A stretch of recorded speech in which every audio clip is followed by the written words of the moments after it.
More weapons, and this time heavier ones, are being sent to Ukraine as it defends itself from a new Russian offensive. The U.S. announcing a new $800 million weapons and ammunition package, which includes artillery systems and armored personnel carriers. The U.S. has given Ukraine more than $3 billion in security assistance. Joining me now to discuss that and more, Medhi Hasan, host of the Medhi Hasan Show on both Peacock and here on MSNBC. It's so good to see you, my friend. Thank you, Medhi, for joining me, because you got a long day ahead of you still. So anyway, here we go. So we have the impact of the Ukraine war. That is certainly being felt worldwide. Millions are being displaced. Costs are being driven up by sanctions, the threat of wider war. But as this conflict shows absolutely no signs yet of slowing down, you recently pointed out there is one group that is thriving amidst this whole situation. Talk about that. So yeah, unfortunately, every time there's a war, the defense industry does very well out of the war. The defense industry makes a lot of money out of war. War is hell. We always say, everyone suffers in a war. There are no winners in a war. Not true, sadly. We saw that from the war in Afghanistan. We see that with the ongoing US-backed Saudi war in Yemen. And unfortunately, we see that in Ukraine. You see defense contractors doing hugely well in terms of their stock prices, in terms of the money they're making.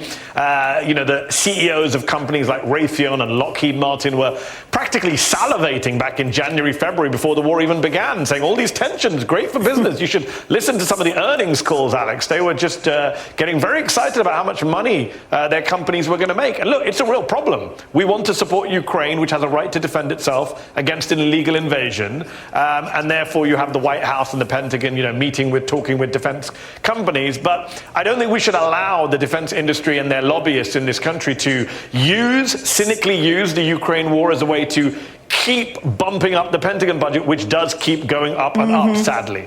Yeah, I'm going to throw up some numbers here. I'm going to ask Josh to put up, to your point, what happens with stock increases for defense companies, specifically looking at Lockheed Martin. That's at the top there, 31% increase.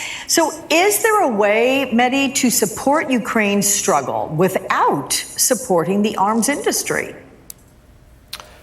I think yes and no. In the short term, no.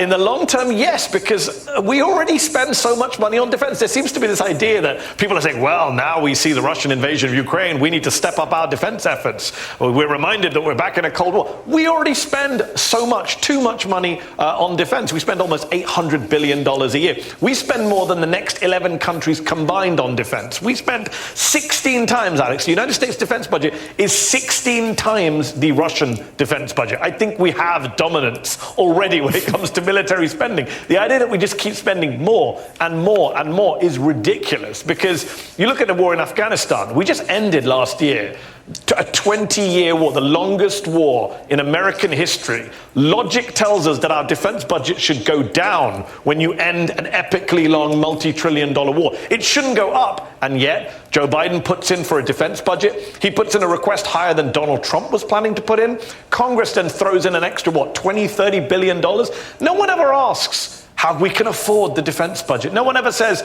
will it contribute to inflation? Will it add to the debt? How do we pay for it? Joe Manchin will not pay for seniors in West Virginia to get free dental and free vision because he says, we can't afford it. It's too inflationary. It'll add to the debt. And yet people like Joe Manchin vote blindly every year to just up and up and up our defense budget. Is there a way to monitor whether the people like the Joe Manchins that you're talking about, any member of Congress, can benefit from these higher prices and the push through the Pentagon of higher budgets?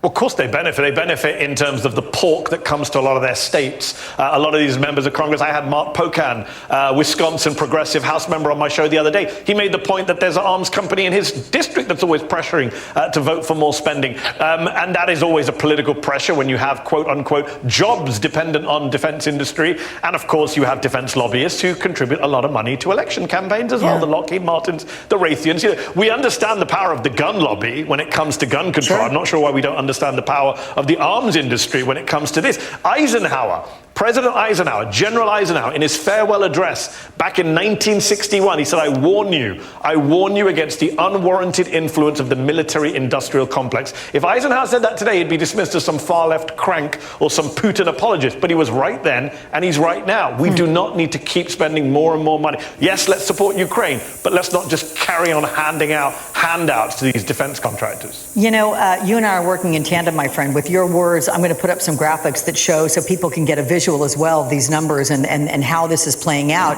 With the U.S. spending more on defense than the next 11 countries combined, 2017 to 2021, the U.S. accounted for 39% of major arms deliveries around the world, providing weapons for 103 nations. And that is more than half of the member states of the UN. So when you, Medhi, see these numbers, you got to ask this question. How much influence does the arms industry have incentivizing conflict versus conflict resolution when it comes to diplomacy?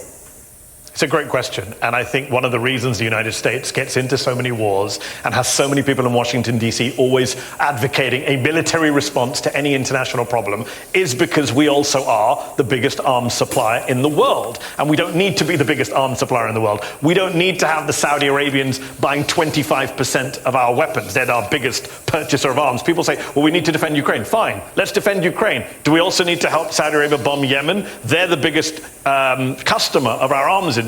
So I do think there's definitely a line, a direct connection between how much we spend on defense, the size of our arms industry, our supplies of weapons around the world, and the fact that we are a country that tends to be very hawkish and get into a lot of wars that we later regret. I got to tell you, I love the infusion of energy and intelligence you bring always to your show and to this show. You're very when you join me. No, I'm not being kind. I'm just telling the truth. Anyway, thank you, my friend. For all of you, in case you didn't know, Mr. Medhi is a very busy man. He hosts the Medhi Hasan Show. It'll be tonight at 8 Eastern, and that's when he's going to be interviewing New York viral hero Zach Tahan, who, of course, helped authorities capture the alleged subway shooter. Also, the Medhi Hasan Show continues weeknights at 7 Eastern on the Peacock streaming channel, The Choice from MSNBC.